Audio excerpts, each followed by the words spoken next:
तो दोस्तों समय से पहले और भाग से ज़्यादा किसी को कुछ नहीं मिलता।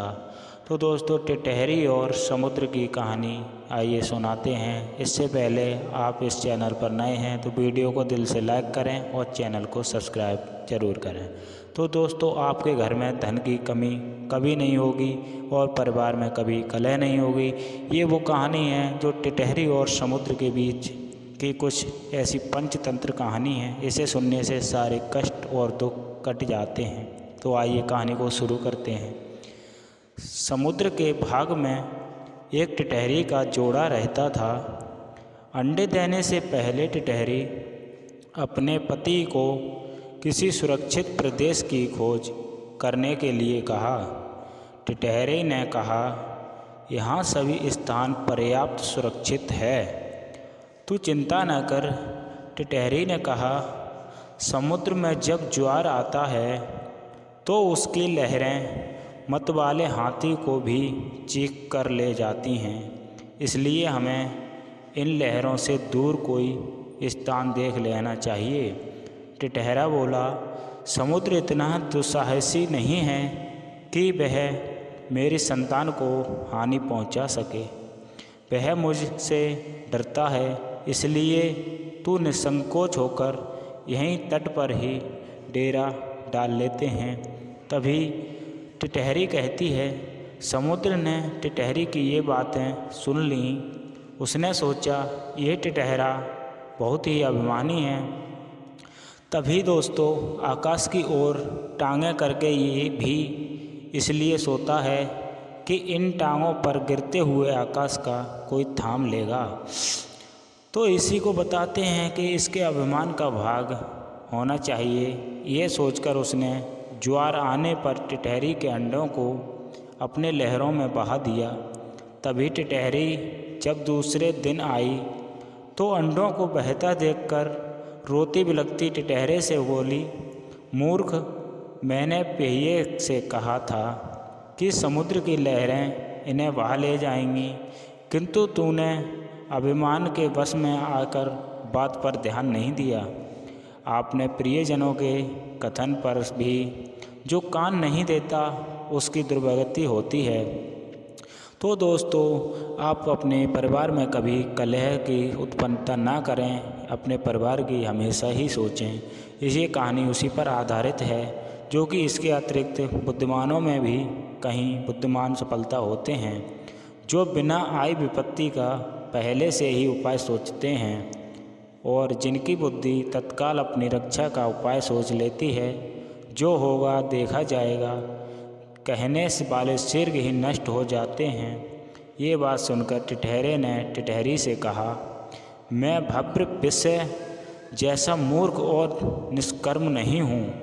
मेरी बुद्धि का चमत्कार देखती जा। मैं अभी अपनी चोंच से पानी बाहर निकालकर समुद्र का अभिमान ही तोड़ दूंगा। तभी टिटहरी बोली, समुद्र के साथ तेरा वैर तुझे शोभा नहीं देता। इस पर क्रोध करने से क्या लाभ है। अपनी शक्ति देखकर हमें किसी से वैर नहीं करना चाहिए, नहीं तो आग से जलने वाले पतंगे जैसी गति होती है। तभी टिटहरी समझाती है टिटहरा को, पर टिटहरा के समझ में कोई बात नहीं आती है। फिर भी चोंचों से समुद्र को सूखा डालने की टांगें मारता है। तब टिटहरी ने फिर से मना करते हुए कहा कि समुद्र जिस गंगा यमुना जैसी सैकड़ों नदियों निरंतर पानी से भरा रहता है, उसे तू अपने बूंद भर उठाने पर चोंचों से कैसे खाली कर देगा।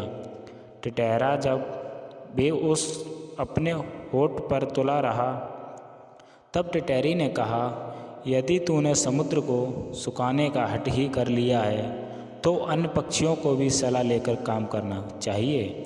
कई बार छोटे दो प्राणी मिलकर अपने से बहुत ही बड़े जीव को ही हरा देते हैं, जैसे चिड़िया, कठफोड़े और मेंढक की मिलकर हाथी को मार दिया था। टिटहरी अच्छी बात है। तो टिटहरी की बात टिटहरा के समझ में आ जाती है। तभी मैं भी दूसरे पक्षियों की सहायता के लिए समुद्र को सुखाने का यत्न करूँगा। ये कहकर उसने बगुले, सारस और मोर से ये कहा, अनेक पक्षियों को बुलाने की अनुमति कर दी। तभी दुख कथा सुनाई। उन्होंने कहा, हम तो अशक्य हैं, किंतु हमारा मित्र गरुड़ अवश्य इस कथा के संबंध में हमारी मदद जरूर करेगा। पक्षी मिलकर गरुड़ के पास जाकर रोने लगे और चिल्लाने लगे, गरुड़ महाराज, आपके रहते हमारे पक्षी कुल का समुद्र ने ये अत्याचार कर दिया, इसका बदला हम चाहते हैं।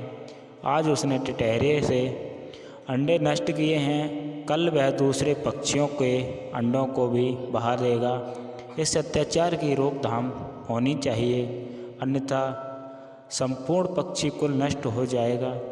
गरुड़ ने पक्षियों को रोना सुनकर उनकी सहायता का निश्चय किया।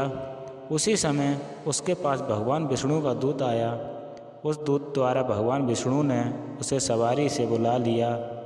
गरुड़ ने दूत से क्रोधपूर्वक कहा कि विष्णु, भगवान को कह देना कि दूसरी सवारी का प्रबंध कर लें।